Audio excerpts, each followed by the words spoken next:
Before we give thanks to Jesus for what he's done for us in his death and burial as we partake in communion, I want us to think about our own involvement in his death. Now, what do I mean by that? Well, what I mean is how far should we go with him in his journey to the cross? How far do we need to go into the painful and self-sacrificial events that happened there on that cross and as he was buried afterwards? Do we wave him off at the outskirts of Jerusalem as he set his face there to Jerusalem? We were thinking about that a couple of weeks ago.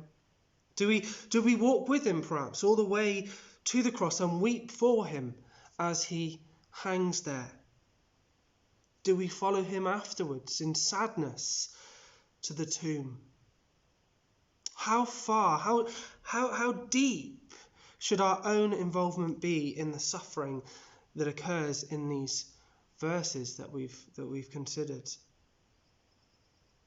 How should Jesus' pain and suffering and death and burial affect us? Should it change the way that we live? Or is it okay for us, having died and been buried for our sin? Do we take that as a thank you very much, and we then try and live as comfortable and carefree life as possible in this world? Well, let's turn to Luke chapter 9. Turn back a few chapters in the Gospel of Luke to chapter 9, and let's look there and see how Luke instructs us, how Jesus instructs us about our journeying with Jesus. As Jesus himself was journeying to the cross here in Luke chapter 9, Jesus said there in verse 22, and he said, "The Son of Man must suffer many things and be rejected by the elders, the chief priests, and the teachers of the law. And he must be killed, and on the third day be raised to life." Then he said to them all, "Whoever wants to be my disciple must deny themselves and take up their cross and daily follow me.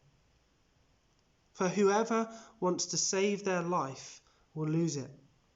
But whoever loses their life for me will save it.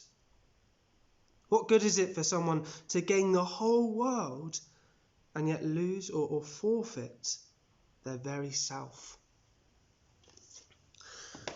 How far should we go with Jesus as he goes to suffer and die upon that cross, and as he goes to bury our sin in that grave? Jesus is saying in these verses, come with me all the way. Just reminded me of that song, "All the way my Saviour leads me," and he's leading us all the way to that cross, all the way to that tomb. Everyone listening to Jesus at that time in Luke chapter 9 knew exactly what it meant when he said you need to take up your cross. It meant that you were on a one-way journey. Picking up your cross meant you were on a one-way journey to death. And this is our invitation, you see. This is our invitation into the Christian life. This is how Jesus invites us into the Christian life. Pick up your cross and follow me. Jesus is basically saying, if you want to follow me and live my way in the world, this is it.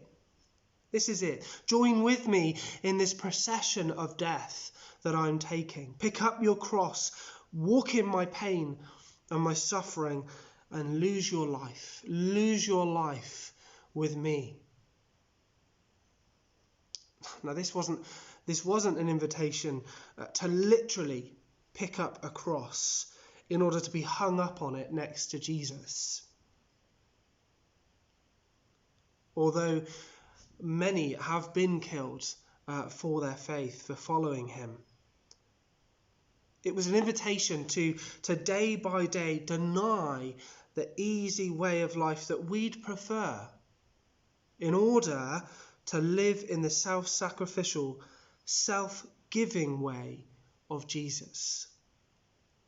Jesus draws out what picking up our cross and following him means in those next verses that we looked at.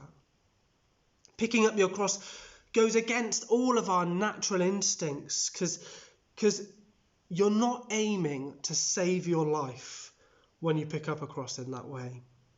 You're only ever going to lose your life when you pick up a cross.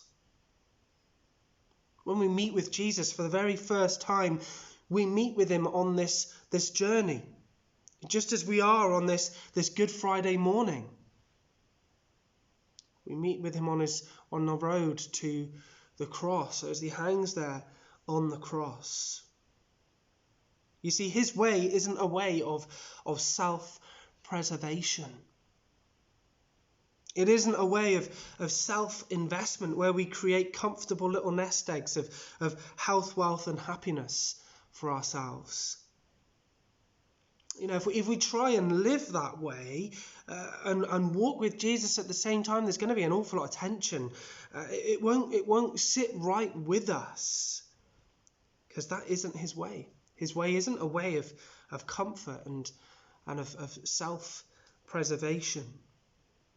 He never sought to gain the whole world when he came to live amongst us. He was always headed downwards towards that cross, towards Jerusalem, towards the cross, towards this tomb. Rather than living for his own gain in this world, he gave his life for the sake of the world. And that's how he calls us to live as well as his people. We're not meant to live for our own gain, but to pour out our lives for the sake of others. Now, Jesus may well, actually, and if we live in this country, he has. He may well lead us into comfortable financial and physical circumstances.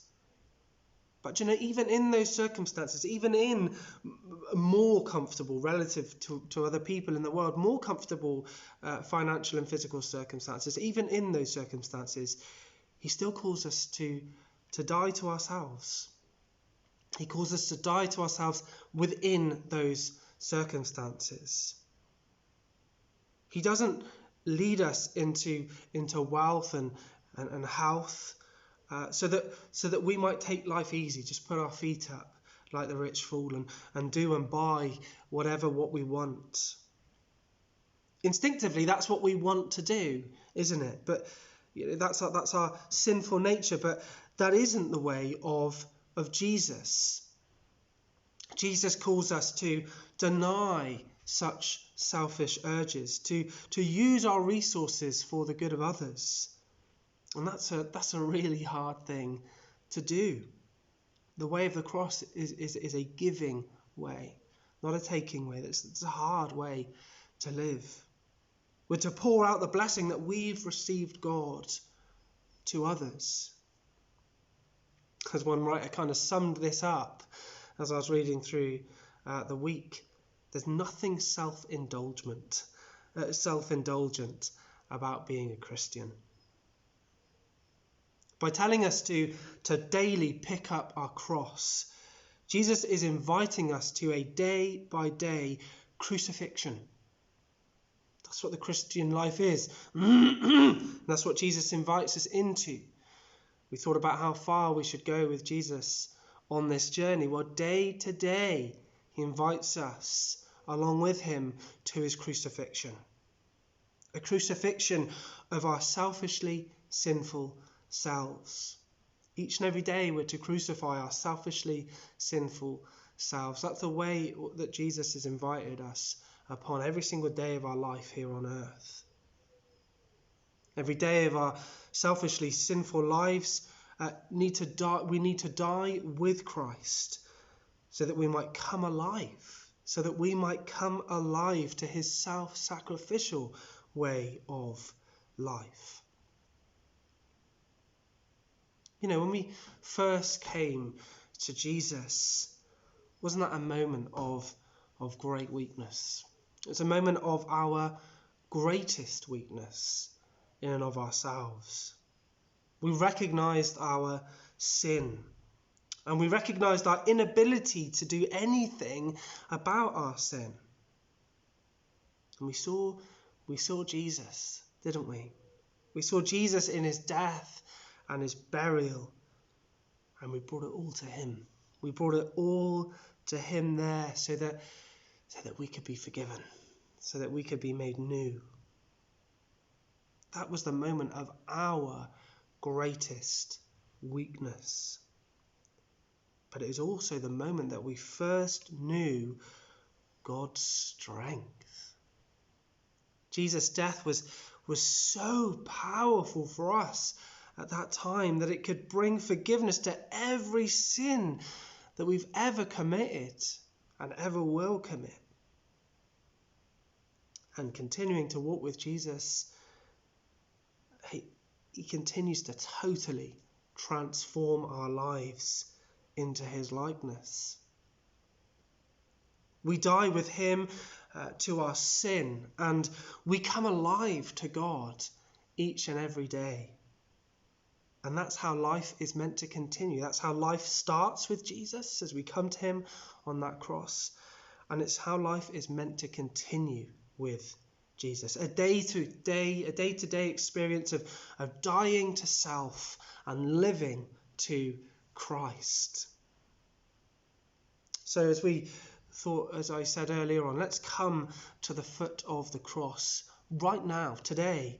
Let's do that. Let's come to the foot of the cross again now. Let's worship Jesus for his death and burial on our behalf. Let's confess our weakness once again so that we might know God's strength this day. We might know his transformational power at work in our lives once again for the glory of Jesus.